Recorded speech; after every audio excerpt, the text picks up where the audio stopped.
we did see the Fiend show up during Seth Rollins' match against Nakamura. Really didn't even have a match. It happened. I think it was like a minute into the match. The Fiend shows up, attacks Seth Rollins like he has been the last 3 weeks in a row. And I understand you had to get the Fiend on SmackDown Live, especially for those casuals who've never seen the Fiend before and probably like, what the hell is Firefly Funhouse? You probably had to get the Fiend on the show. I get that, but here's what my concern is with the Fiend is I'm actually kind of getting tired of the rinse and repeat process of him showing up on Raw and attacking Seth Rollins to end Raw. It's the same stuff. You would think by now Seth Rollins would get the hint to get the fuck out of there when the lights go off and the Fiend's showing up. I think they're kind of overdoing it a little bit. I understand why they're doing it. They're leading up to the pay-per-view coming up, so you got to probably tease a little bit of this kind of interaction. But there's no reason for them to keep on doing the physical interaction every week. Like Bob Ruski in the chat said, they could have these Firefly episodes show up or turn on during a match just to kind of mess with Seth Rollins' head. They don't need to have the Fiend show up every week. And if this Fiend does perhaps win Sunday night, how are they going to do that with him? Are they going to have... I don't think he's a guy that needs to show up on Raw physically. He can have his presence, having an episode every week on Raw, which is fine.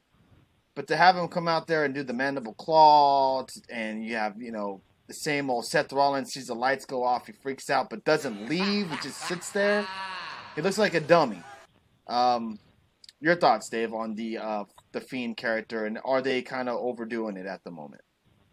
Well, they have a big match Sunday, so I get it, why they're doing it. I mean, it's no different than when the Shield used to come out there and attack somebody. They'd walk all the way down to the ring, and people would just stand there waiting for them to come down and beat them up. I mean, it's no different than anything like that. So it's just waiting for them, because with the Fiend, you don't know where he's coming from. Where is he? Is he going to drop from the ceiling? Is he going to appear over here or over there? Even when the King ran away, he still got him at the ramp. So I don't know, I get why people are getting sick of the Fiend. I like the Fiend. I'm not sick. I'm not sick of it. Don't get it twisted. I'm not sick of the Fiend. I enjoy him very, very much. I just don't want to. I'm just kind of not annoyed, but kind of we're gonna get the same stuff every week. We got the same thing last week on Raw. He attacked Seth. Same thing. He does it last week. Attacked Seth. It was cool when he was just randomly showing up and attacking Hall of Famers. And that's what made the Fiend character so great, was we never knew when he was going to show up.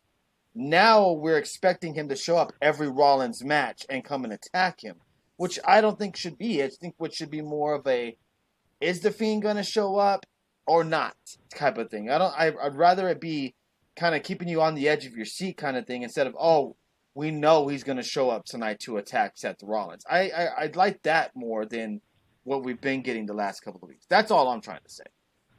But I understand why they showed him last night. I can understand their point on that, to show.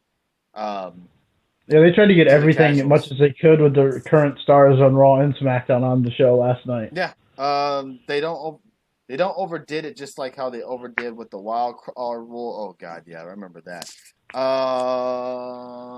Seth was on stage last night. He didn't run away. At least Seth didn't get scared, so that's an improvement.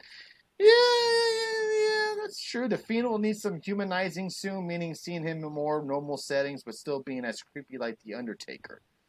Okay, all right. And we're gonna get into the Fiend and Seth Rollins match here in a little bit after we touch on SmackDown Live. We only have 2 more segments to go over on SmackDown Live that we have highlights of.